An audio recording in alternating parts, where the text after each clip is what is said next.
나는 진짜 고등학교 1학년 때 전교 610명 중에 597등 했다니까요. 내 뒤에 딱 13명 있어요. 13명. 걔네들이 어떤 애들이냐면 태권도부 조종부 애들이었어. 민간인으로 내가 단연 1등이었어, 뒤에서. 그런데 제가 여러분들한테 말씀드려요. 저는 어렸을 때부터 이날 때까지 항상 즐겁게 놀았던 기억이 많아요. 공부했던 기억보다는. 근데 저는 참 행복해요. 근데 공부만 했던 사람들하고 얘기해보면요, 행복했던 기억이 없대요. 그럼 누가 남는 장사야? 맨날 놀고 맨날 행복한 내가 남는 장사 아니에요. 그게 남는 거예요. 그리고 난 고등학교 2학년 때 전교 꼴등을 했어도 꿈은 있었어. 신부가 되고 싶은 꿈. 나는 고등학교 2학년 때 신부 원하면 그냥 다 가는 줄 알았어. 근데 딱 올라가 봤더니 공부를 잘해야지 신학교를 가는 거예요. 내 성적 갖고는 어린 푸너치도 없는 거예요. 내 성적 갖고는. 그래서 진짜 신부가 되고 싶은 열정에 공부 열심히 했어요. 근데 첫 시험에 전교 25등을 했어요. 전교 500 꼴등 하던 놈이. 난 뭐 너무너무 감사하죠. 신학교만 들어가면 되니까. 그래 나는 고등학교 2학년 때 우리나라의 대학은 딱 4개 있는 줄 알았어요. 서울대, 연대, 고대, 신학교. 그랬더니 담임선생님이 우리 어머니한테 얘 공부 조금만 더 하면 서울대 갈 수 있을 것 같다고. 내가 다니는 학교가 명문고등학교였거든요. 나는 그 일반 학교 갈 생각이 전혀 없었어. 오로지 신부님이 목표였어요. 그러니까 어머니가 반대 진짜 많이 했어요. 정말 이거 눈물 없이 못 듣는 얘기야. 얼마나 나를 괴롭혔는지 몰라요. 고등학교 3학년 때는 잠을 안 지었어. 새벽 3시까지 설득한다고. 아버지는 회사 사표 낸다고 그러고. 왜냐하면 어머니 아버지가 성당을 안 다녔거든요. 아무도 우리 집에 형제들도 아무도 성당을 안 다녔으니까 이해를 못 하는 거죠. 그러니까 아버지 이론이 그거예요. 왜 평생 남의 손에 밥을 먹으려고 그러느냐 이거예요. 마누라가 해주는 밥을 먹어야지. 그리고 대를 이어야지. 그게 조상님 얼굴을 보는 거지. 대가 끊어지면 어떻게. 나는 막내인데 무슨 대를 이어. 장남만 이으면 되지. 맨날 그냥 고등학교 3학년 때 어머니 아버지가 뭐 제주도로 내려간다는 둥 하여튼 굉장히 반대가 심했어요. 그래도 저는 귀에 하나도 안 들어왔어요. 저는 그때도 어렸을 때 내 인생이야 이건. 엄마의 인생이 아니고 아버지의 인생이 아니야. 내가 원하지 않는, 여러분들 죽음에 대한 강의할 때 내가 말씀을 드리는 게, 죽을 때 가장 후회하는 게 내가 그때 그거 하고 싶을 때 못했을까. 그게 가장 후회된다는 거 아니에요. 그래서 나는 내 인생이기 때문에 내가 아무리 어머니 아버지를 사랑해도, 어머니 아버지가 아무리 나를 사랑해도 내 인생은 내 인생인 거야. 그게 너무 강렬했죠. 사제가 되고 싶은 욕심이. 그래갖고 이제 고등학교 3학년 반대를 심하게 했는데 어쨌든 나는 신학교 원서를 넣어서 신학교 합격을 했어요. 너무 행복했어요. 온 세상을 다 얻은 것 같았어요. 그래갖고 집에 갔는데 어머니 나 신학교 합격했습니다. 근데 안방에서 빗자루 들고 나가라고. 너 같은 자식 필요 없다고. 나는 또 어머니가 또 안내조차도 내 발로도 잘 집을 나갔어요. 나가라고. 나가서 한 달 동안 떠돌아 살다가, 신학교 들어가기 전에 한 달 동안 떠돌아 살다가, 뭐 올해는 집 많으니까 가서 친구네 집에도 가고 동생네 집에 가서도 자고. 그 이제 입학식 날 어머니가 이불을 안 해주는 거예요. 이불을 해줘야 돼. 그래서 내가 3,000원짜리 스폰지 요 하나 사고, 그 매양동이라고 수원 거기 솜틀집이 많아요. 거기 가서 내가 솜 틀어서 내가 해서 이제 내가 싸들고 이제 가는데 어머니가 그러는 거예요. 신학교 들어가기 전날 내가 천주기라면 치가 떨린다는 거야. 내 막내 아들 뺏어간 천주기 치가 되는 거야. 그래서 당신이 세례를 받으면 10손가락에 장을 지진다는 거야. 앞으로는 넌 내 자식 아니니까 앞으로 너는 우리 집에 들어올 생각 하지 말라고. 부모 자식 인연 끊자고. 난 너무 고맙더라고. 안 그래도 끊을 판인데. 아니 지금은 좀 문화가 다르지만 우리 때만 해도요, 신학교 들어가면 부모 자식 인연 끝난다고 우리 그렇게 알고 자랐어요. 인연 끊는 고맙더라고. 어머니가 먼저 끊자고 그래갖고. 신학교 들어갔어요. 신학교 너무 좋더라고요. 정말로 행복하게 지냈어요. 여름방학 때 왔는데 들어오지 말라는 거예요. 들어오지 말라고 그래도 여름방학 때 신학생이 얼마나 바빠. 중고등 캠프 따라가야지, 초등학교 캠프 따라가야지, 청년 캠프 따라가야지, 신학교 무슨 연수 있지. 집에 들어갈 시간이 어디 있어. 들어오지 말라고 그래도 그게 먹히지가 않는 거죠. 어머니 얼굴 보기도 바쁜데 겨울방학 때도 들어오지 말라는 거예요. 누나네 집에 지금 장가간 우리 조카 방에서 이제 방학을 하고 2학년 1학기 여름방학 때 왔는데 깜짝 놀란 거예요. 거실 한가운데 성모님하고 예수님이 계신 거예요. 거실 한가운데. 그래서 이게 어떻게 된 거냐 그랬더니 어머니가 그러는 거예요. 네가 그때 신학생이 뭔지도 몰랐으니까 네가 성당 나오라 때문에 내가 안 나갔다는 거예요. 근데 꿈에 요한 바오로 2세 교황님이 오셔서 그때 한참 84년대 한국에 오셨잖아요. 꿈에 오셔서 소리를 질르더래요. 이 집이 신부가 날 집인데 고집을 피면 어떻게 하느냐고. 근데 그 소리가 너무 커갖고 깨어났는데 너무 놀랬대요. 천둥 소리 같이 컸대요. 그래서 내 아들 팔자가 신부 팔자인가 보다. 내가 마음을 고쳐 먹어야 되겠다. 그리고 당신이 성당에 나간 거예요. 내가 거실 한가운데 성모님하고 십자고상 있는 거 왜 놀랬느냐면은 고등학교 2학년 때 어머니가 내 방에 있는 성모상, 십자고상 다 버렸거든. 내 친구한테 주고 갖고 가라고 버리고. 그래서 내 손바닥만한 성모님이 있는데 그 성모님은 내가 너무 좋아하는 성모님이야. 그래갖고 이 성모상은 내가 학교 갈 때 꼭 그래서 성모님 나하고 같이 학교 가야 돼. 여기 있으면 죽어.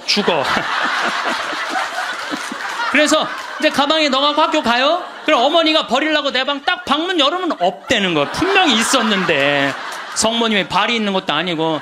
저녁에 오면 내 방에 또 가방에 딱 꺼내놓고 다음날 학교 가자 성모님. 그래갖고 근데 성모상이 거실 한가운데 있으니 얼마나 놀래요. 근데 어머니가 누구한테 얘기를 하고 나가? 성당 나가면 10손가락에 장을 지진다고 그랬는데 저녁 먹으면서 이제 당신이 세례받은 사연을 얘기를 하더라고요.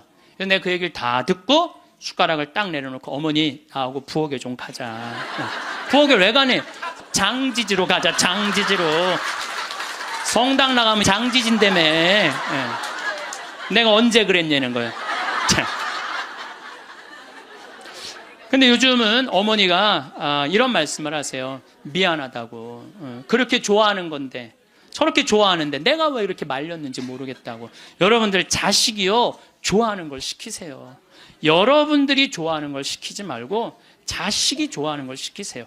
우리 집에 참 재밌어요. 우리 집은 조카가 6이 있는데 서울에 학교 다니는 단 한 명도 없어요. 6명이 다 그렇게 지방대학을 저지하겠다고 저지방 우유를 그렇게 먹였는데도 다 저지방대학 다 저지방대학. 근데요 얘네들이요 착해요. 정말 착해. 애들이 어느 정도로 착하냐면은 집안 모임에 빠지는 애들이 없어요. 나와라 그러면 다 와. 애들이 다 오고 참 자기 자식 자라면 팔불출이라고 그러지만 근데 얘네들이요 이번에 얼마나 대단한 일을 했느냐 하면은 이제 첫째 이제 제일 누나 아들이 이제 둘째 큰형 딸이 있고 그런데 둘째 형 큰형 딸아이가 뭐 대학을 나와갖고 개 옷 만드는 걸 좋아해. 개 옷. 그래서 취직을 안 하고 개 옷만 만드는 거야. 개 옷만. 근데 작년에 그 첫째 누나 아들이 나한테 그러는 거예요. 삼촌, 제가 심장이 굉장히 튼튼한 애라는 거예요. 무슨 심장? 개를 저렇게 좋아하고 옷을 저렇게 잘 만들고 콘테스트에도 막 대고 그런데 쟤한테 날개를 달아줬으면 좋겠다는 거예요. 무슨 날개를 달아주면 좋으냐? 그랬더니 이 친구가 하는 얘기가 삼촌, 수원 이 지역에 보니까 개 카페가 하나도 없대. 그래서 쟤한테 개 카페를 차려주면은 카페도 잘 운영하고 옷도 잘 만들어서 참 행복하게 살 것 같다는 거예요. 그래갖고 자기네들끼리 이제 6 애들이 모여갖고 회의를 계속 하는 거야. 어떻게 하면은 개카페를 어느 가게도 자기네들끼리 보러 다니고 여러분 이게 보통 쉬운 일이 아니거든요. 근데 자기네들끼리 다 하는 거야. 그러더니 삼촌, 근데 내가 또 선경 지명이 있잖아요. 우리 형제들한테 무슨 얘기냐면 쟤네들 변변하게 취직 못할 것 같으니까 우리 쟤네들을 위해서 개 모임을 해두자. 그래갖고 개 모임을 계속 해갖고 돈을 많이 모아놨어요. 걔네들을 위한 돈을 모아놨어. 그래갖고 이제 돈을 모아놨는데 지원을 해달라는 거예요. 통장은 내가 갖고 있으니까 니네들 계획서 갖고 와봐. 계획서를 갖고 왔는데 기가 막히게 해왔더라고. 그래서 좋아. 그러면은 내가 지원을 해줄게. 그래갖고 이제 그 형제 뭐 황씨 사랑의 통장이야 이름이. 예.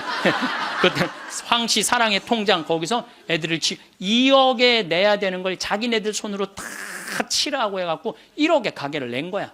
예. 가게를 냈는데 요즘 얼마나 가게가 잘 됐냐면 손님이 너무 많이 와갖고 티켓을 준대 몇 시에 오라고 이렇게. 여러분들 저는 우리 애들을 보면서요, 내가 걔네들이 서로 친하고 그래. 야 얘네들아 니네들이 왜 서로 그 막내집 딸은 그러니까 둘째 형님 딸은 커피 바리스타 배워갖고 커피 내리고, 그 오빠는 기획하고 커피 기계 사주고, 그리고 큰형 딸은 거 운영하고. 이게 쉬운 일이 아니잖아요. 그래서 내가 불러갖고 걔네들한테 한마디 했어요. 야 니네들 중에 서울대학 다니는 애 한 명만 있으면 니네들 절대 이렇게 안 돼. 니네들이 다 저지방 다니기 때문에 이렇게 친한 거야. 그래서 니네들 저지방 다니는 게 다 축복이야. 축복이야. 그래서 공부 못한다고 불행하다, 공부 못한다고 행복하지 않다, 그 생각을 버리라. 얘네들 만나면은요 너무너무 즐거운 거야. 나는 정말 내 조카들이지만은 참 존경스럽고 사랑스럽더라고요. 그래서 여러분들도 내 애를 꼭 공부로 비교하지 말라는 거예요. 애들이 성격 좋고 성실하면 되잖아요. 그러면 어디든 가서 해내거든요. 근데 그냥 공부만 하는 애들은요, 이게 교우 관계도 좋지 않고 사랑 관계도 좋지 않으면 힘들거든요. 며칠 전에도 갔더니 손님들이 꽉 차 있더라고요. 내가 이렇게 가서 보니까 가끔 시차를 나가야죠, 내가. 참 기특하더라고요. 그래서 이 세상이 막 험난하다고 그러지만은 그렇게 형제들끼리 어울려갖고 그렇게 하면은요 세상 살아가는 게 험난하지가 않다니까요. 근데 우리는 너무 개인적이고 너무 이기적이야. 서로 협동할 줄을 모르는 거야. 그러니까 이 세상 이렇게 잘 먹고 잘 사는데도, 제가 늘 말씀드리잖아요. 대한민국의 5,000년 역사상 이렇게 잘 먹고 잘 산 적은 없어요. 5,000년 역사상. 그런데 왜 국민들은 행복하지 않다고 그래? 이게 나누지 못해서 그래. 나누지 못해서. 너무 이기적이라 그래. 너무 이기적이고 사랑을 할 줄 몰라서 그래. 여러분들, 제가 요즘 그런 공부를 이제 강의 준비를 하면서 조사를 해보니까요, 우리보다 훨씬 가정적인 나라들이 훨씬 많아요. 우리보다 가정적인 나라가 훨씬 많아요. 그래서 여러분들, 이제 우리가 생각을 좀 바꾸고 삶을 좀 바꿔야지 이 세상도 행복하고 죽을 때도 행복하게 죽을 것 같아. 우리가 마음에서 욕심을 놓으면요, 삶도 행복하게 살 수 있고 죽음도 행복하게 받아들일 수가 있습니다. 여러분들이 쓰고 있는 살림살이의 70%는 손도 한 번 안 댄대요. 여러분들이 지금 쓰고 있는 살림살이 생전 쓰는 게 30%도 안 돼.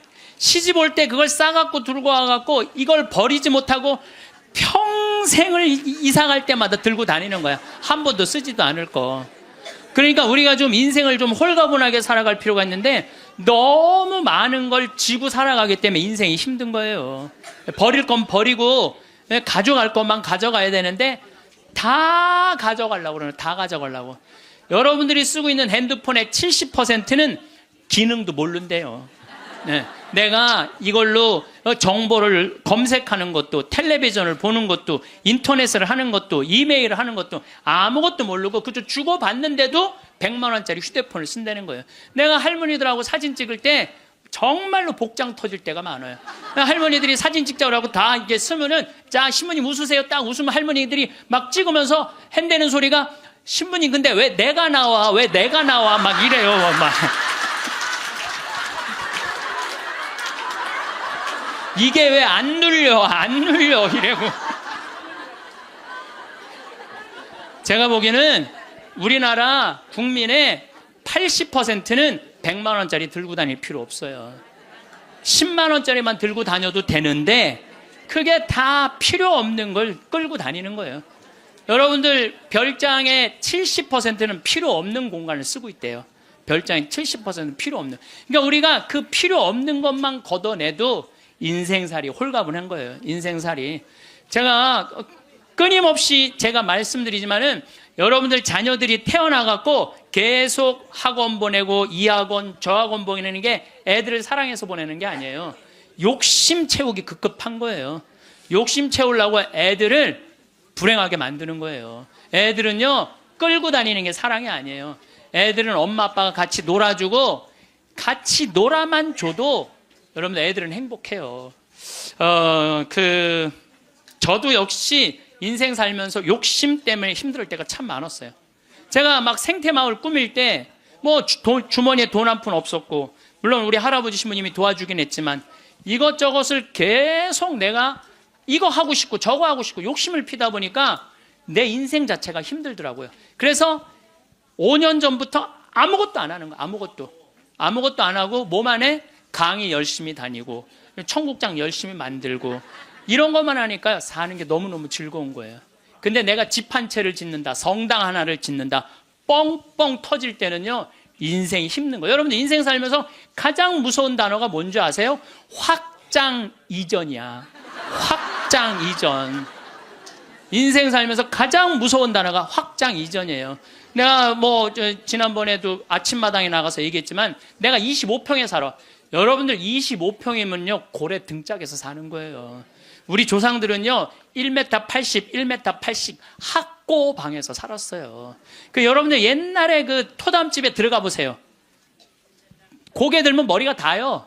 그리고 방 안에 앉으면 4-5명 앉으면 엉덩이 들이밀 데가 없어요. 거기에 7-8명 나봐. 방 안 한가득 자식 새끼를 낳아놨다는 말이 그거야. 고만한 방에서 사는 거야. 그런데 지금은 25평이면요 10m, 10m도 넘는 방에서 사는 거예요. 얼마나 넓은 데서 살아.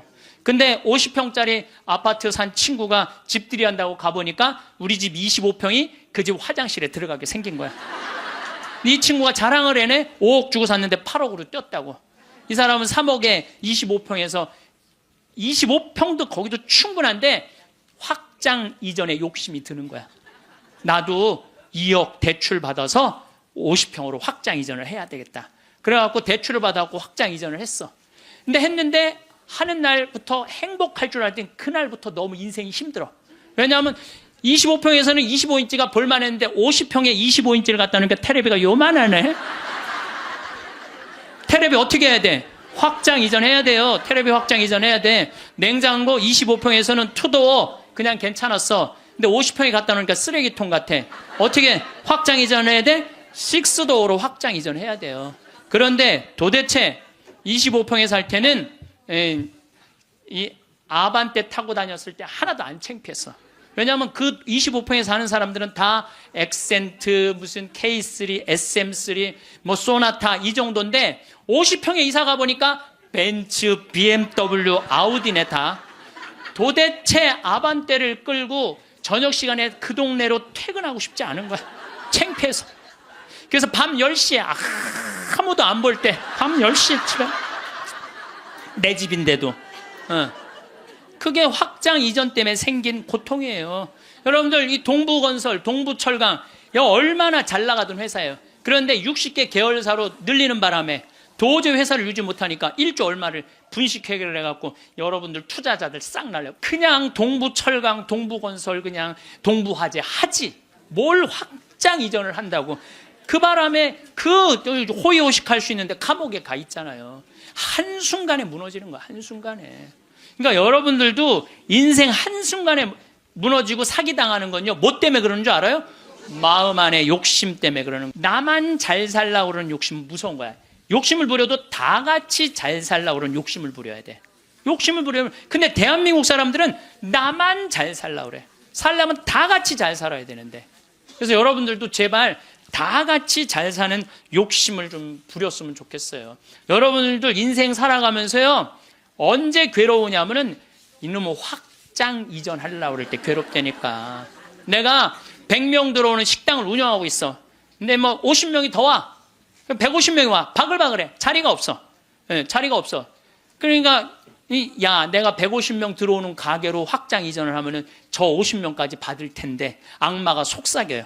그럼 150명 들어가는 걸로만 하면 참 좋은데 확장 이전을 할 때는요 300명 들어오는 걸로 해요. 사람이 다 그래. 이상하게 300명 들어오는 걸로 해. 그 돈 벌고 싶은 욕심에서 그런 거예요. 그게 아주 미세한 차이인데요. 그 욕심을 부리지 않는 사람은 인생을 실패하지 않고 그 욕심을 끊임없이 부리는 사람은 끊임없이 망하는 거예요. 그래갖고 300명 들어오는 걸로 했는데 150명이 들어오긴 들어와.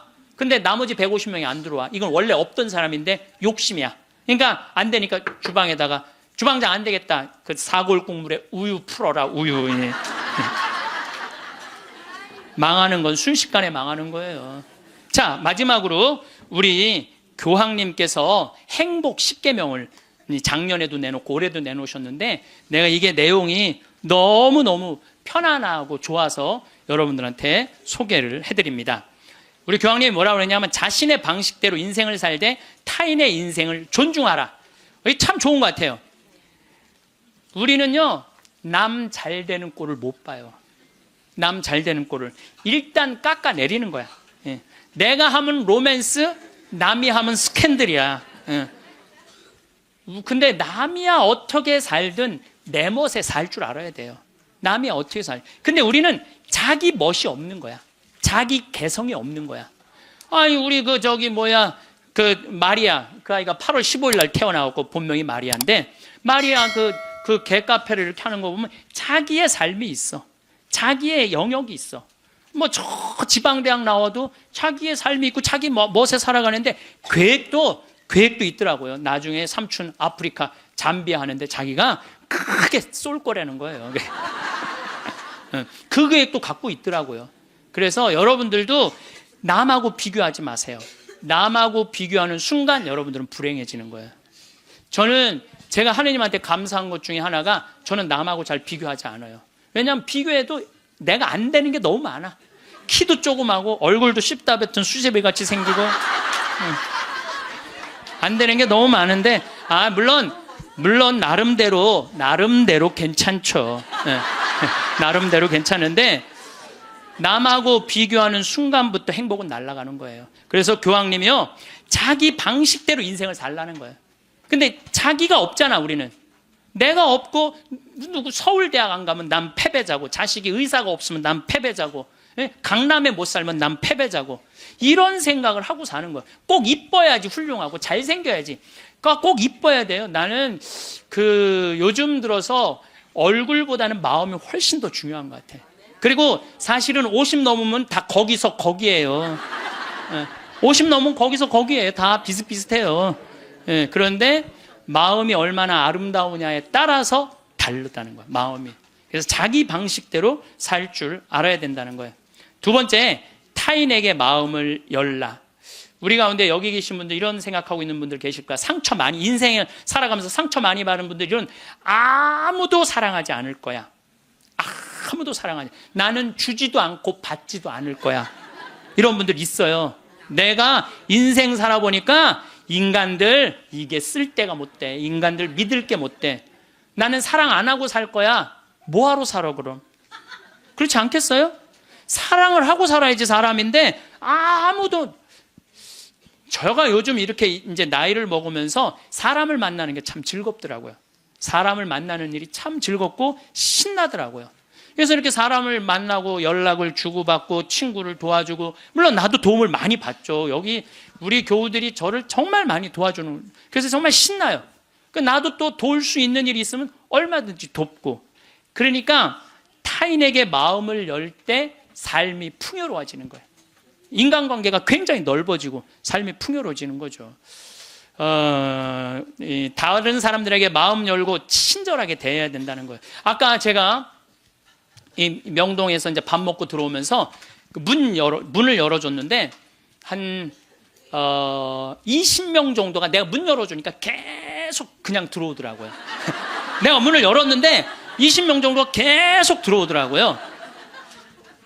그런데 여러분들 이게 우리의 모습이에요. 서양에는요 내가 문을 열어주잖아요. 뒤에 사람이요 무조건 잡아줘요. 무조건 잡아줘요. 그리고 그 뒤에 오는 사람이 무조건 잡아줘요. 근데 아까 내가 문 열었는데 계속, 그리고 나한테 고맙다고 고개 숙인 사람 한 명도 없었어요. 그냥 가는 거예요. 우리가요 얼마나 타인에 대한 배려가 없는지 몰라요. 다른 사람을 배려해주고 염려해주는 게 너무, 그러니까 참 이기적인 거예요. 지금 대한민국의 모습이 돈 1등 했기 때문에 그런 모습이 없는 거예요. 내가 이제 앞으로도 계속 그래 볼 거야. 계속 한번 문 열고 한번 기다려 볼 거야.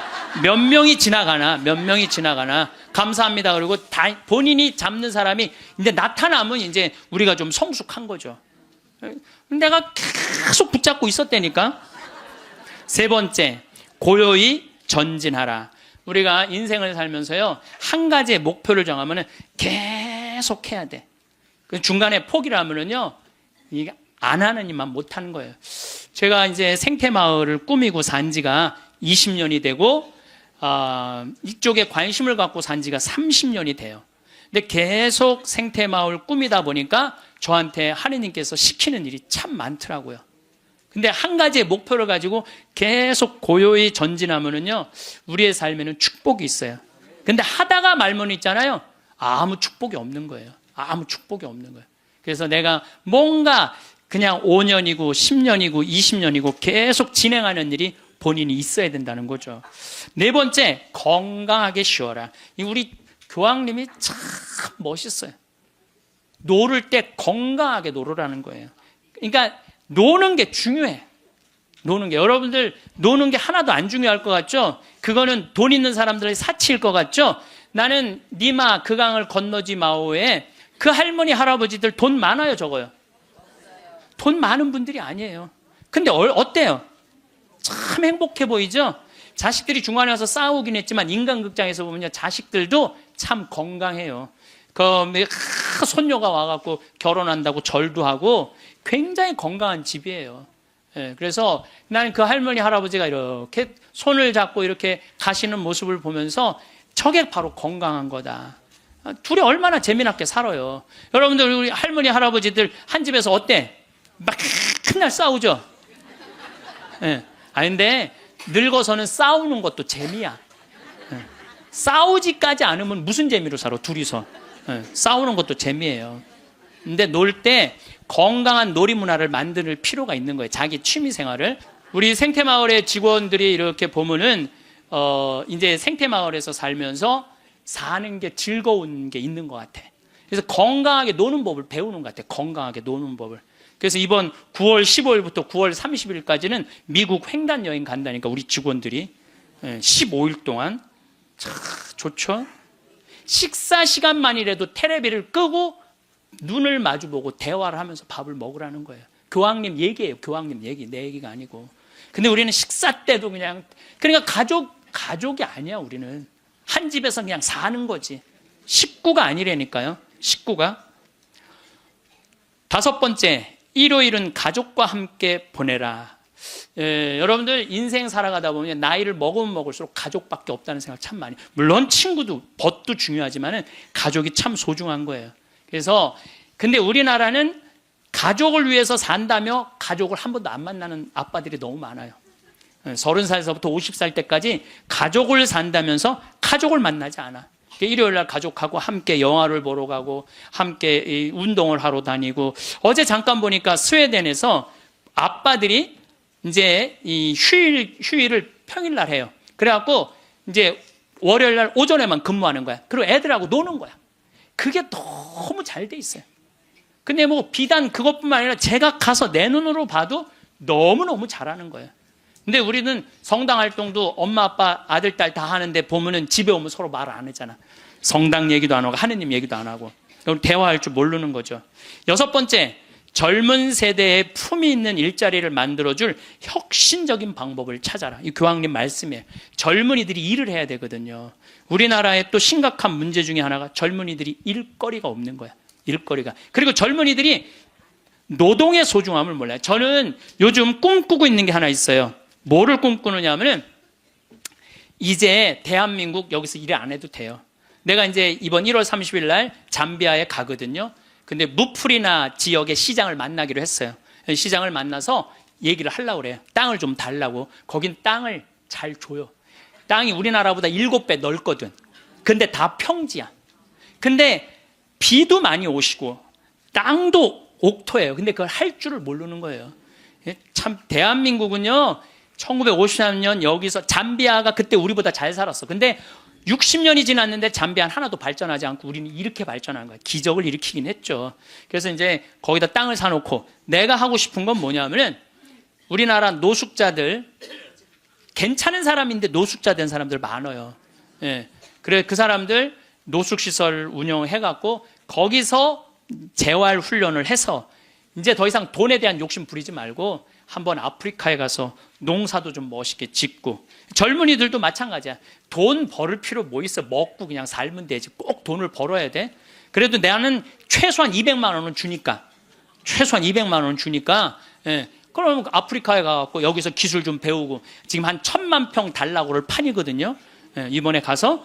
그럼 1000만 평이면 포크레인도 다 보내놨고 트랙터도 이번엔 불도저를 살라고 그래. 불도저 사갖고 지금 수녀님이 옥수수가 올라오는데 너무너무 신난다는 거예요. 옥수수가 올라오는데, 그럼 거기 내가 좀 보내려고 생각하고 있어요. 이번에 이제 마침 대사도, 거기에 이제 대사관이 없었는데 잠비아에서 대사가 오면 우리도 대사를 보내야 된대요. 대사관도 이제 생기고 아주 하여튼 신나는 일이에요. 근데 어떤 분들이, 이런 분들이 이런 얘기를 해요. 신부님, 한국 사람들도 지금 굶는 사람들이 많은데 뭐하러 아프리카까지 돕느냐고 내가 이런 분들한테 오늘 공식적으로 말합니다. 그래서 우리가 전쟁 끝나서 우리끼리 일어나서 이렇게 잘 먹고 잘 삽니까? 우리가요, 미국에서 보내준 옥수수, 밀가루, 옷 가지고 살아난 거예요. 그게 이기적이라는 거예요. 우리는 그렇게 못 먹고 못 살 때 그렇게 원조받아서 이렇게 일어섰는데, 이제는 누가 할 차례야? 우리가 할 차례예요. 우리가 한국 사람들도 도와줘야 되지만은 지금 우리보다 엄청 못 사는 사람들 많아요. 이거 대한민국 사람들이 도우러 나갈 때 대한민국이 건강해요. 우리끼리만 잘 먹고 살자 그러면 대한민국 건강하지 않아요. 그래서 지금 다른 나라에 지금 수많은 지금 한국 사람들이 도우러 나가고 있거든요. 그게 또 국격을 높이는 일이야. 예, 국격을 높이는 일이에요. 여러분들 대한민국 나가면요, 잘 먹고 잘 사는데 그만큼 존경을 못 받아요. 왜냐하면 나누지 않기 때문에 그래요. 그래서 우리 교회가 저는 그런 일을 해야 된다고 생각하고, 그 젊은이들이, 제가 지난 그 봉사자들 데리고 가서 해고 왔는데 애들이요 정말 너무너무 행복해 하더라고요. 20명들이. 그래서 여러분들도 젊은이들한테, 여러분들은 뭐 할 일은 아니겠지만 우리 기업하는 사람들, 정치하는 사람들이, 젊은이들이 일할 수 있는, 여러분들도 책임 있네. 애들 그냥 책상에서만 그냥 공부시키는 게, 애들이 일을 안 하지. 예. 그래서 좀 운동도 좀 하고 이런 사회 문화가 됐으면 좋겠어요. 7번째, 자연을 존중하고 돌보라. 교황님이 환경 중요하게 여긴 거죠. 자, 여러분들, 이번에 지금 바다가요 어느 때보다도 뜨겁대요. 겨울 바다가. 이게 이제 뭘로 나오느냐면 엘니뇨라는 걸로 나오게 돼 있어요. 지금 겨울에는 바다가 식어져야 돼. 그래갖고 한 4도, 3도까지 내려가야 돼. 근데 지금 겨울바다가 만약에 20도, 25도가 올라가잖아요. 그럼 여름에 35도, 37도까지 올라가요. 그렇게 되면은 태풍, 슈퍼 태풍 이런 게 온다는 거예요. 근데 그거 올 가능성이 굉장히 많다는 거예요. 그리고 지난 11월은 역사상 가장 더운 11월이었대요. 근데 여러분들 잘 모르죠. 이게 지금 어떻게 이렇게 돌아가는지 저렇게 돌아가는지. 우리가 자연을 사랑할 때 자연도 나를 사랑해줘요. 예. 우리가 자연을 괴롭힐 때 자연도 나를 괴롭히게 돼 있어요.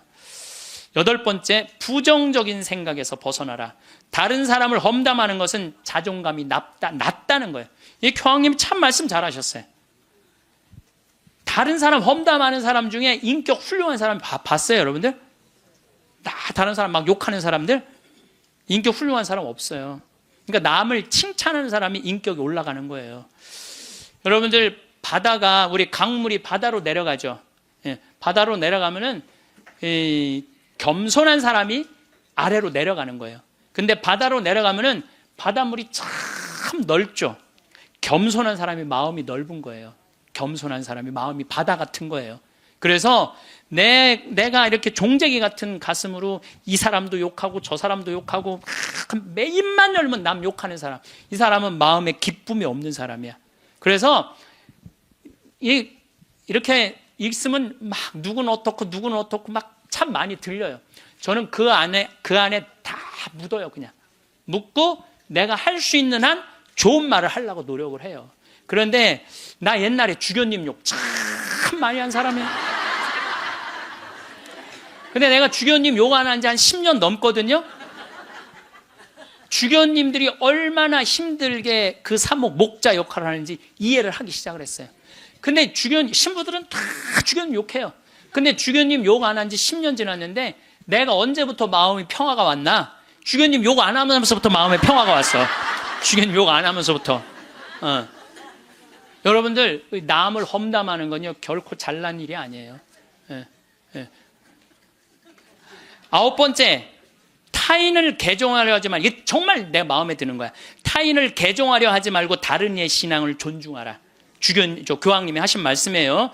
우리는 대화를 통해 함께 성장한다는 걸 보여줌으로써 다른 이에게 영감을 그러니까 개종시키려고 그러지 말고 내가 잘 살아서 그 사람이 영감을 받아서 찾아오게는 해도 억지로 개종시키지 말라는 거예요. 여러분들 잘 믿는 사람 굳이 천주교로 끌고 올 필요 없다는 거예요.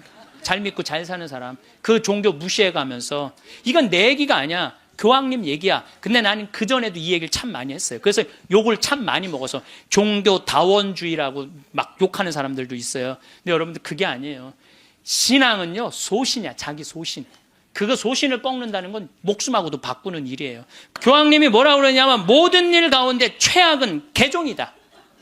교회는 개종이 아니라 교회가 보여줄 수 있는 매력을 통해 사람들이 동참하도록 성장해야 된다. 그 얘기를 교황님이 하셨어요. 그래서 우리 천주교 좋아 그래 개종시켜놨더니 와서 보니까 좋은 거 하나도 없고 말씀도 없고 신앙도 없으면은 그 뭐야. 그렇잖아요. 근데 내가 열심히 살고 하느님 기쁨 복음 내 안에 기쁨이 막 흘러넘쳐 내 안에 복음이 흘러넘쳐 그럼 그 기쁨을 나눠 가지는 사람은 그거는 바로 그게 교황님이 원하는 거라는 거죠. 10번째, 평화를 위해 일해라. 전쟁이 끊이지 않는 시대에 사는 우리는 평화를 위한 목소리를 내야 된다는 거죠. 평화는 아무것도 하지 않고 가만히 있는 상태가 결코 아니라는 거죠. 그래서 우리들이 평화를 위해서 일하는 거. 여러분들 우리가 지금 평화를 위해서 일할 수 있는 거 참 많죠. 저는 제가 우리 생태마을 꾸미는 일도 참 행복하고 우리 교우들한테 건강한 먹을거리 제공하는 것도 행복하고 잠비아 일 꾸미는 것도 행복하고 이제는 남미 쪽에 신부들하고 연결을 하고 있어요. 남미 쪽도 우리가 도와줄 수 있으면 도와주는 일도 지금 하려고 지금 추진 중에 있어요. 그래서 일단은 남미에 있는 신부님, 수녀님들한테 프로그램을 내봐라. 그럼 내 1년에 일단은 1,000만 원씩 도와주겠다. 돌아가면서 그렇게 해놨는데 이제 곧 있으면 회의를 한대요. 그래서 편지는 해놨는데 어떻게 될지 모르겠어요. 자, 여러분들 우리들이 잘 사는 사람이 잘 죽을 수 있는 거예요. 이제 예수님이 십자가에 못 박혀 돌아가시고 3일 만에 부활하셔서 하늘나라 문 열어놓으셨어요. 그 문을 들어가느냐 안 들어가느냐 누구한테 달려있는 거냐면 우리한테 달려있는 거야. 나의 믿음, 나의 삶에 달려있는 거야. 그래서 그 하늘나라가 어떤 세상이 전개될지는 우린 모르지. 바오로 사도 말처럼 지금은 희미하게 보이겠지만 그때는 완전히 잡을 수 있겠죠. 그렇지 않겠어요? 지금까지 그 하늘나라까지 다 상상하지 마세요.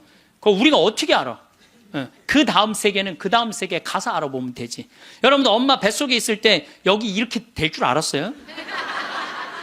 그렇죠? 똑같은 거예요. 우리가 마지막 하늘나라는 하늘나라 가서 경험하면 되는 거예요. 하느님 온전히 믿고 이 세상 기쁘게 살면은 여러분들 행복한 나날 되고 마지막 날 영광스럽게 예수님 만나서 얼싸 안을 수 있으리라 생각을 합니다. 김수환 추기경님께서 2001년에 독일 어느 노인의 시라는 걸 옮겨 놓으셨는데 내용이 좋아서 마지막 기도로 바치겠습니다. 성부와 성자와 성령의 이름으로 아멘.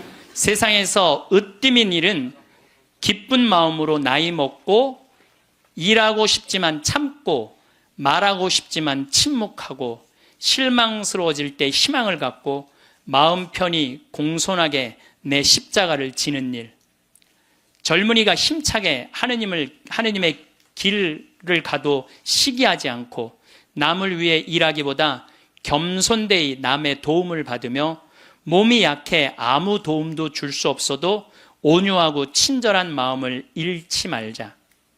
늙음은 무거운 짐이지만 하느님께서 주신 선물, 오랜 세월 때 묻은 마음을 세월의 무게를 담아 마지막으로 닦는다. 내 고향으로 돌아가려고. 이 세상에 나를 묶어놓은 끈을 하나씩 하나씩 끊는 것은 참 잘하는 일이다. 세상에 매어 있지 않아 아무것도 할 수 없게 되면 겸손되이 받아들이자. 하느님께서는 마지막으로 기도라는 가장 좋은 것을 남겨두신다. 손으로는 아무것도 할 수 없어도 두 손을 모으면 늘 할 수 있는 기도, 사랑하는 모든 일을 위해, 하느님께서 은총을 베푸시도록 빌기 위해, 모든 것이 다 끝나는 날 어서와 친구야, 너를 결코 잊지 않았어. 임종 머리맡에서 속삭이는 하느님을 만나게 될 것이다. 집은 넓어졌고 물건도 늘었고 편리한 것도 많아졌는데 이상하게 마음은 가볍지 않습니다. 아침에 눈을 뜨면 해야 할 일들이 떠오르고 신경 써야 할 것들이 줄을 섭니다. 분명 예전보다 나아진 게 많은데 왜 이렇게 숨이 막히는 걸까요? 삶이 힘든 이유를 우리는 흔히 환경 탓으로 돌리곤 합니다. 돈이 부족해서, 건강이 나빠서, 상황이 여의치 않아서라고 말이죠. 하지만 진짜 이유는 조금 다른 곳에 있습니다. 이 인생이 고통스러운 건 삶이 어려워서가 아니라 너무 많은 것을 짊어지고 살아가기 때문입니다. 보이지 않는 짐들이 어깨를 누르고 있는데 우리는 그걸 무게라고 인식하지 못한 채 그저 피곤하다고만 느낍니다. 매일 반복되는 일상 속에서 무언가 잘못되어 간다는 느낌을 받지만 정확히 무엇이 문제인지 알 수 없습니다. 그저 하루하루가 버겁고 내일도 오늘과 다르지 않을 거라는 생각에 한숨만 나옵니다. 벗어나고 싶지만 어디서부터 어떻게 손을 대야 할지 모르겠고 그냥 이렇게 사는 게 당연한 건가 싶기도 합니다. 욕심은 나쁜 게 아닙니다. 더 나은 환경에서 살고 싶고 안정적인 미래를 꿈꾸는 건 지극히 자연스러운 감정입니다. 문제는 그 욕심의 끝이 없다는 점입니다. 처음엔 작은 집만 있어도 충분하다고 생각했는데 어느새 더 넓은 곳을 바라보게 됩니다. 차도 마찬가지입니다. 처음엔 그저 이동수단으로 생각했던 것이 점점 더 좋은 모델, 더 편한 옵션을 원하게 만듭니다. 하나를 얻으면 두 개가 필요해지고 두 개를 얻으면 세 개가 눈에 들어옵니다. 이렇게 욕심은 만족을 주지 않고 오히려 기준만 끌어올립니다. 그러니 아무리 채워도 마음 한구석은 늘 비어 있는 것처럼 느껴집니다. 채워도 채워도 끝이 없는 욕심 앞에서 우리는 지쳐갑니다. 목표를 이루면 잠시 기쁘지만 그 기쁨은 오래가지 않습니다. 곧 다음 목표가 눈에 들어오고 다시 부족함을 느낍니다. 이런 식으로 우리는 평생 무언가를 쫓아가며 삽니다. 정작 지금 이 순간 내가 가진 것들을 제대로 누려보지도 못한 채 말입니다. 손에 쥔 것을 감사하게 여기기보다 손에 없는 것을 아쉬워하며 시간을 보냅니다. 욕심은 어디서 시작될까요?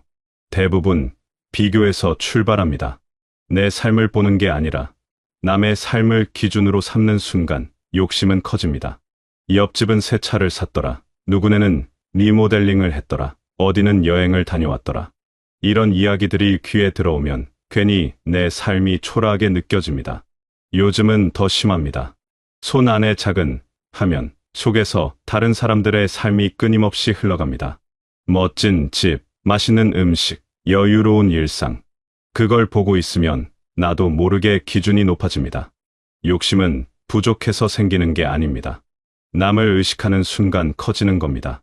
내 삶이 아니라 남의 눈에 비친 내 삶을 신경 쓰기 시작하면 욕심은 멈출 줄 모릅니다. 나는 충분히 가졌는데도 남과 비교하는 순간 모든 게 부족해 보입니다. 이건 단순히 물질적인 것에만 해당하는 이야기가 아닙니다. 건강, 관계, 일상의 모든 영역에서 비교는 우리를 불행하게 만듭니다.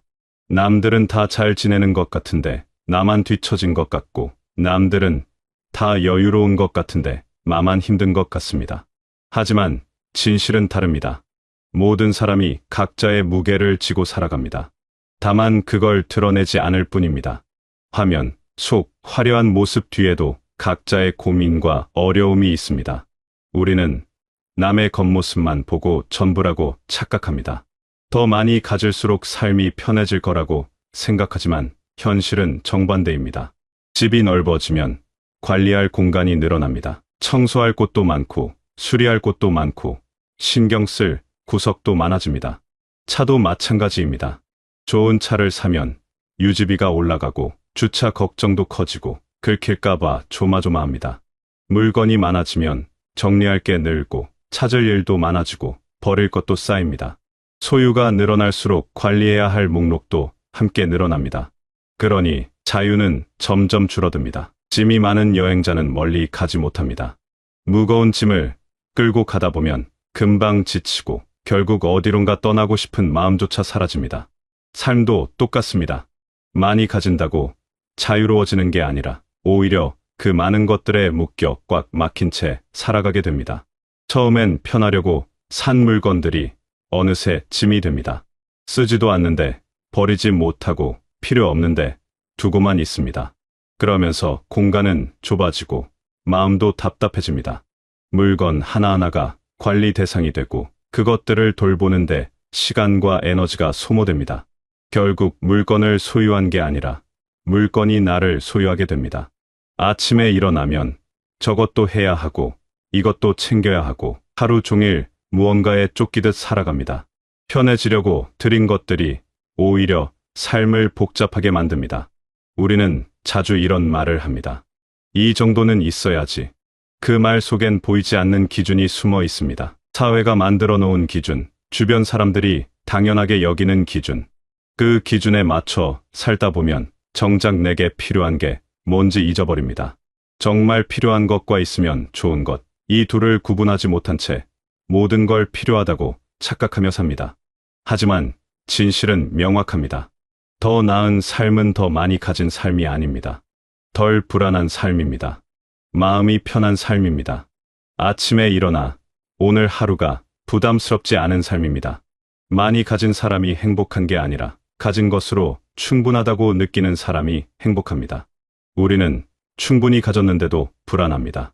더 가져야 안심이 될 것 같고 더 준비해야 미래가 안전할 것 같습니다. 하지만 그 더는 끝이 없습니다. 아무리 쌓아도 불안은 사라지지 않습니다. 왜냐하면 불안의 원인이 부족함이 아니라 욕심이기 때문입니다. 욕심이 있는 한 아무리 많이 가져도 부족하다고 느낄 겁니다. 통장 잔고가 늘어나도 마음은 여전히 불안하고 집이 넓어져도 여전히 뭔가 부족한 것 같습니다. 이건 양의 문제가 아니라 마음의 문제입니다. 비운다는 건 포기가 아닙니다. 선택입니다. 내 삶에서 정말 중요한 게 무엇인지 고르는 일입니다. 줄인다는 건 가난해지는 게 아닙니다. 불필요한 무게를 내려놓는 겁니다. 쓰지도 않는 기능, 과한 옵션, 체면을 위한 소유, 이런 것들은 삶을 풍요롭게 만들지 않습니다. 오히려 복잡하게 만들 뿐입니다. 비움은 삶의 초점을 다시 나에게 돌리는 일입니다. 남들이 어떻게 볼지가 아니라 내가 어떻게 살고 싶은지를 먼저 생각하는 겁니다. 그렇게 하나씩 내려놓다 보면 삶이 단순해집니다. 단순해진다는 건 비어 있다는 뜻이 아니라 명확해진다는 뜻입니다. 무엇이 중요한지, 무엇이 나를 편하게 하는지가 분명해집니다. 비운다는 건 삶의 속도를 늦추는 일이기도 합니다. 빠르게 달리며 무언가를 쫓는 대신 천천히 걸으며 주변을 둘러보는 겁니다. 그러면 보입니다.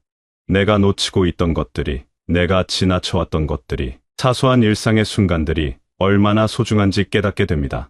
창밖으로 보이는 풍경, 고요한 아침, 공기, 따뜻한 햇살. 이런 것들이 다시 의미를 가집니다. 바쁘게 살 땐 보이지 않았던 것들이 비우고 나니 눈에 들어옵니다. 살림살이를 비운 사람들을 보면 공통점이 있습니다. 집은 작아졌는데 표정은 밝습니다. 물건은 줄었는데 여유는 늘었습니다. 일정이 단순해지고 관계도 정리됩니다. 꼭 필요한 사람들과만 시간을 보내고 꼭 해야 할 일만 합니다. 그러다 보니 하루가 가볍습니다. 돈보다 시간을 선택하고 체면보다 마음을 선택합니다. 이들은 대체로 조용합니다. 크게 자랑하지도 않고 남에게 보여주려 애쓰지도 않습니다. 하지만 단단합니다. 흔들리지 않습니다. 왜냐하면 자기 삶의 주인이 자기 자신이기 때문입니다. 남의 기준에 흔들리지 않고 남의 시선에 좌우되지 않습니다. 그저 자기가 편한 방식으로 자기가 좋아하는 것들로 하루를 채웁니다. 이들은 많은 걸 포기한 게 아닙니다. 오히려 진짜 중요한 것만 남긴 겁니다. 그래서 삶이 선명해졌습니다. 흐릿하고 복잡했던 일상이 명료하고 간결해졌습니다. 무엇을 위해 사는지, 무엇이 나를 행복하게 하는지가 분명합니다. 이들의 얼굴엔 평온함이 있습니다. 조급함이 사라지고 불안이 줄어들었습니다. 더 가져야 한다는 강박에서 벗어나니 지금 가진 것에 감사할 수 있게 되었습니다. 홀가분한 삶은 생각보다 많은 걸 바꿉니다. 아침이 달라집니다. 눈을 떴을 때 머릿속에 떠오르는 목록이 짧아집니다. 해야 할 일이 줄어들고 신경 쓸 일도 줄어듭니다. 선택도 쉬워집니다. 뭘 입을까, 뭘 먹을까, 어디 갈까. 이런 사소한 선택들이 간단해집니다. 옵션이 적으니까요. 그리고 남의 시선에서 한 발 물러납니다. 누가 뭐라 하든 크게 신경 쓰이지 않습니다. 내 삶이 남에게 어떻게 보이는지보다 내가 이 삶을 어떻게 느끼는지가 더 중요해집니다. 작은 것에도 만족하는 감각이 돌아옵니다. 따뜻한 차 한 잔, 창밖의 햇살, 조용한 오후. 이런 것들이 다시 눈에 들어옵니다. 행복은 추가가 아니라 회복입니다. 무언가를 더하는 게 아니라 잃어버렸던 감각을 되찾는 겁니다. 삶이 가벼워지면 마음도 따라 가벼워집니다. 복잡했던 생각들이 정리되고 불안했던 마음이 차분해집니다. 무엇보다 지금 이 순간에 집중할 수 있게 됩니다. 과거를 후회하거나 미래를 걱정하는 대신 지금 여기에 온전히 머물 수 있습니다. 밥을 먹으면 밥맛을 느끼고 걸으면 걷는 느낌을 알아차리고 쉬면 제대로 쉽니다. 멀티태스킹하듯 여러 생각을 동시에 하지 않고 한 가지에 온전히 집중할 수 있게 됩니다. 그러니 피로가 줄어듭니다. 몸도 마음도 덜 지칩니다. 우리가 내려놓아야 할 것들은 생각보다 많습니다. 꼭 필요하지 않은 물건들, 쓰지도 않으면서 그냥 두고 있는 것들, 남에게 보여주기 위한 선택들, 이 정도는 해야 한다는 생각들, 이런 것들이 삶을 무겁게 만듭니다. 욕심을 내려놓으라는 말이 아닙니다. 욕심에 끌려다니는 삶을 내려놓으라는 겁니다. 욕심은 자연스러운 감정이지만 그 욕심이 나를 지배하게 두면 안 됩니다. 내가 욕심을 다루는 게 아니라 욕심이 나를 다루게 되면 삶은 무거워집니다. 그러니 가끔은 멈춰서서 물어봐야 합니다. 이게 정말 필요한가? 이게 나를 편하게 만드는가? 이게 내 삶을 가볍게 하는가? 그렇지 않다면 과감하게 내려놓아야 합니다. 내려놓는다고 해서 삶이 빈곤해지지 않습니다. 오히려 여유가 생깁니다. 공간도 생기고 시간도 생기고 마음의 여백도 생깁니다. 그 여백 속에서 우리는 비로소 숨을 쉴 수 있습니다. 빽빽하게 채워진 일정 속에선 숨 쉴 틈이 없습니다. 하지만 여백이 생기면 쉴 수 있고 생각할 수 있고 느낄 수 있습니다. 삶이 여유로워지면 마음도 여유로워집니다. 내려놓기가 쉽지 않다는 걸 압니다. 습관처럼 쌓아온 것들을 한순간에 버리기란 어렵습니다. 하지만 조금씩 시작할 수 있습니다. 오늘 하루 한 가지만 내려놓아 보는 겁니다. 오래 입지 않은 옷 한 벌, 쓰지 않는 물건 하나, 꼭 해야 한다고 생각했던 일 하나. 작은 것부터 시작하면 됩니다. 그렇게 하나씩 덜어내다 보면 삶이 조금씩 가벼워지는 걸 느낄 수 있습니다. 처음엔 불안할 수도 있습니다. 버리고 나면, 나중에 필요하면, 어쩌나 이게 없으면 불편하지 않을까. 하지만 막상 내려놓고 나면 대부분 괜찮습니다. 생각보다 별일 아니었다는 걸 깨닫게 됩니다. 오히려 왜 진작 버리지 않았나 싶을 때가 많습니다. 이 인생의 고통은 환경에서 오는 게 아닙니다. 태도에서 옵니다. 어떤 마음으로 사느냐에 따라 같은 환경도 다르게 느껴집니다. 욕심을 줄이면 삶이 단순해집니다. 삶이 단순해지면 마음이 가벼워집니다. 가벼운 마음은 여유를 만들고 여유는 행복을 불러옵니다. 진짜 부자는 많이 가진 사람이 아닙니다. 적어도 충분한 사람입니다. 가진 것으로 만족할 줄 아는 사람입니다. 더 이상 채우려 하지 않고 지금 이 순간을 온전히 누릴 줄 아는 사람입니다. 삶은 원래 단순합니다. 우리가 복잡하게 만들 뿐입니다. 필요 이상의 것들을 끌어안고 감당할 수 없는 무게를 짊어지고 멈추지 않는 욕심을 쫓아가며 스스로를 힘들게 합니다. 하지만 조금만 내려놓으면 삶은 다시 가벼워집니다. 우리에게 필요한 건 더 많은 게 아니라 더 적은 겁니다. 덜 가지고, 덜 하고, 덜 욕심내는 것. 그것이 우리를 자유롭게 만듭니다. 여러분의 삶이 지금 무겁게 느껴진다면 그건 부족해서가 아닐 겁니다. 너무 많은 것을 짊어지고 있어서일 겁니다. 삶은 우리가 생각하는 것보다 훨씬 단순할 수 있고 행복은 우리가 믿는 것보다 훨씬 가까이 있습니다. 다만 우리가 그걸 보지 못할 뿐입니다. 너무 많은 것들에 둘러싸여 너무 빠르게 달리며 너무 멀리 있는 것만 바라보기 때문입니다. 멈춰 서서 주변을 둘러보면 이미 충분히 가지고 있다는 걸 알게 됩니다.